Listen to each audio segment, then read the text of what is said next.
നമുക്ക് അലീനയുടെയും മനുഷ്യങ്ങളുടെയും നല്ലൊരു കഥ ആയിട്ടാലോ? വീഡിയോ ഇഷ്ടപ്പെടുവാണെങ്കിൽ ഒന്ന് ലൈക്ക് ചെയ്ത് ഹൈപ്പ് ചെയ്യാൻ മറക്കരുതേ. അതോടൊപ്പം തന്നെ ആദ്യമായി കാണുന്നവരാണെങ്കിൽ സബ്സ്ക്രൈബ് ചെയ്യാനും മറക്കരുത് കേട്ടോ. അങ്ങനെ ഒടുവിൽ അലീനയും മനുഷ്യങ്ങളും കൂടെ ഫോണിൽ കൂടെ സംസാരിക്കണ സമയത്ത് അലീന മനുഷ്യങ്ങളോട് പറഞ്ഞു, മനുവേട്ടാ എനിക്ക് വയ്യ, ശരിക്കും ഞാൻ മടുത്തു. ഇവിടെയാണെങ്കിൽ എനിക്ക് ഒരു ജോലിയുമില്ല, എപ്പോഴും വെറുതെ ഇരിപ്പ് തന്നെയാ. ആഹാ, അത് കൊള്ളാലോ. ഇവിടെയായിരുന്നപ്പോൾ നിനക്ക് ഇരിക്കാൻ സമയം ഉണ്ടായിരുന്നില്ല. അത് ശരിയാ, അവിടെ നല്ല രസമുണ്ടായിരുന്നു, എല്ലാവരും ഉണ്ടായിരുന്നു. അങ്ങനെയാണൊരു കാര്യം ചെയ്യട്ടെ, ഞാൻ അങ്ങോട്ടേക്ക് വരട്ടെ, നിനക്ക് അവിടെ മടുപ്പാണെ കൂട്ടിക്കൊണ്ട് വരട്ടെ എന്ന് ചോദിച്ചു. എന്നിട്ടെന്താ, ഒരു മിന്നും കെട്ടി നിന്നെ ഞാൻ കൂടെ ചേർക്കുമെന്ന് പറഞ്ഞു. അത് കേട്ടിഞ്ഞപ്പത്തിന് അലീന ഒരു നിമിഷം ഒന്നും മിണ്ടിയില്ല.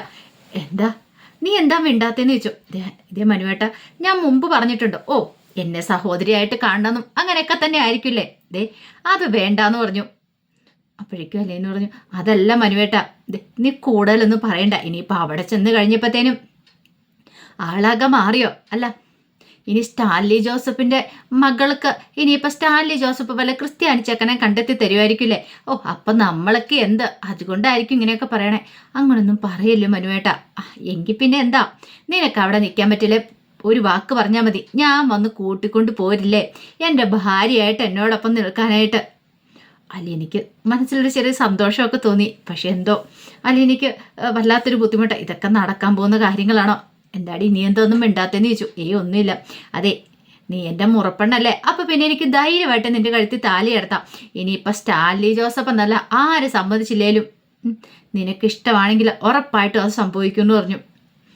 അലീന ഒരു നിമിഷം വല്ലാതെയായിപ്പോയി. അലീനയുടെ മനസ്സിലേക്ക് പല പല ചിന്തകളും കടന്നു വരുന്നുണ്ട്.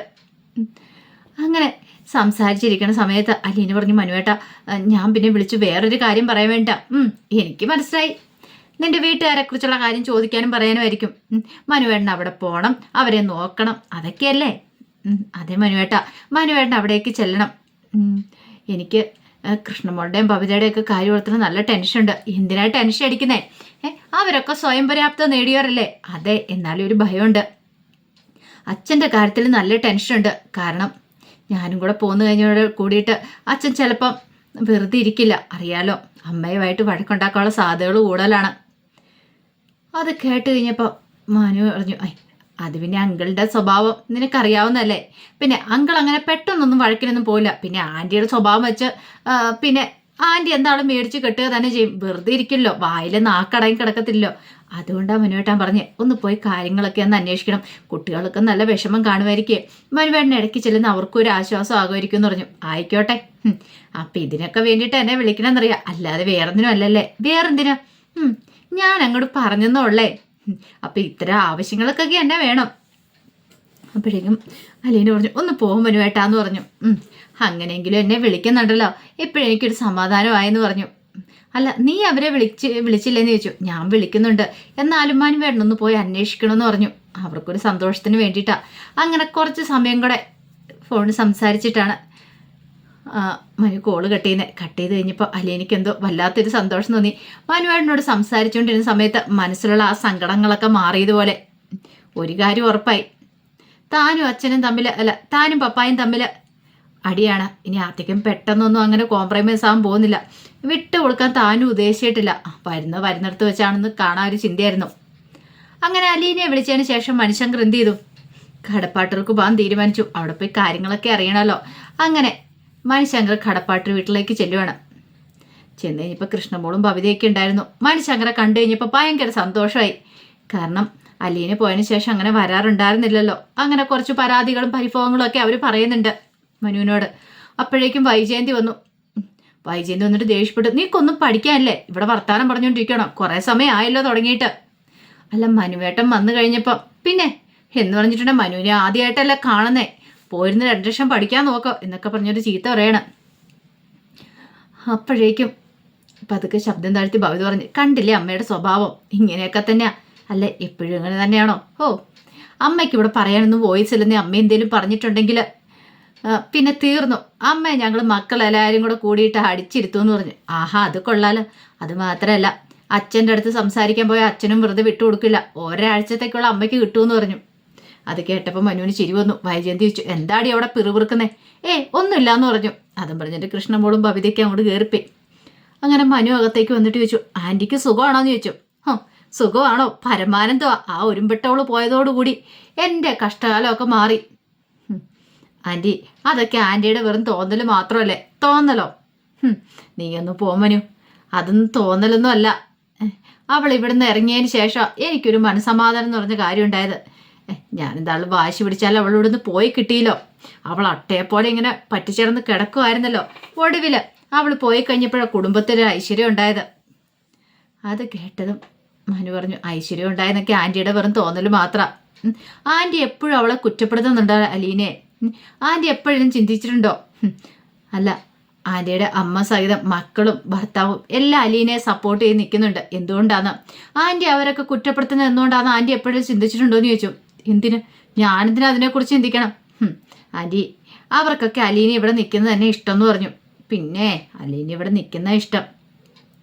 അവരെന്നെ കുറ്റപ്പെടുത്തിക്കോട്ടെ, അതൊന്നും എനിക്ക് പ്രശ്നമില്ല എന്ന് പറഞ്ഞു. ആയിക്കോട്ടെ, പക്ഷേ അവരെന്തുകൊണ്ടാണ് കുറ്റപ്പെടുത്തുന്നത് ഞാൻ പറയാം. അവരുടെയൊക്കെ മനസ്സിൽ ആൻറ്റിയുടെ പാസ്റ്റ് ഉണ്ട്, അതുകൊണ്ടാന്ന് പറഞ്ഞു.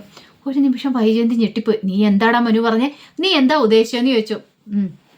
അലീനെ ആൻറ്റി എത്ര തൂത്തെറിയാൻ ശ്രമിച്ചാലും ആൻറ്റിക്ക് അലീനെ തൂത്ത് കളയാൻ പറ്റില്ല. അവൾ അങ്ങനെയൊന്നും പോകത്തില്ല ആൻറ്റിയുടെ ജീവിതത്തിൽ നിന്ന്. കാരണം ആൻറ്റി തന്നെ വിഷമിക്കുന്ന ഒരു ദിവസം വരുമെന്ന് പറഞ്ഞു. അതിന് അതേ കാലമൊന്നും താമസം ഉണ്ടായിരിക്കില്ല. ഇപ്പം ഈ അലീനെ കുറ്റം പറയുന്ന ആൻറ്റി തന്നെ അവളെ ഒരു ദിവസം കാണാനായിട്ട് ഇങ്ങനെ കണ്ണിൽ എണ്ണ വെച്ച് കാത്തിരിക്കുന്ന ഒരു ദിവസം വരുമെന്ന് പറഞ്ഞു. ഓ പിന്നെ അവളെ കാണാനായിട്ട് ഞാനും. അല്ല ആൻറ്റി കാത്തിരുന്നോ? അല്ല, നീ മുമ്പേ പറഞ്ഞല്ലോ എൻ്റെ പാസ്റ്റിനെ കുറിച്ച്. എൻ്റെ പാസ്റ്റിന് എന്താടാ മനു കുഴപ്പം? നീ എന്തോ ഉദ്ദേശിച്ച് പറഞ്ഞാണല്ലോ. നിനക്ക് എന്തേലും അറിയാവോ? അറിയാമെങ്കിൽ പറ.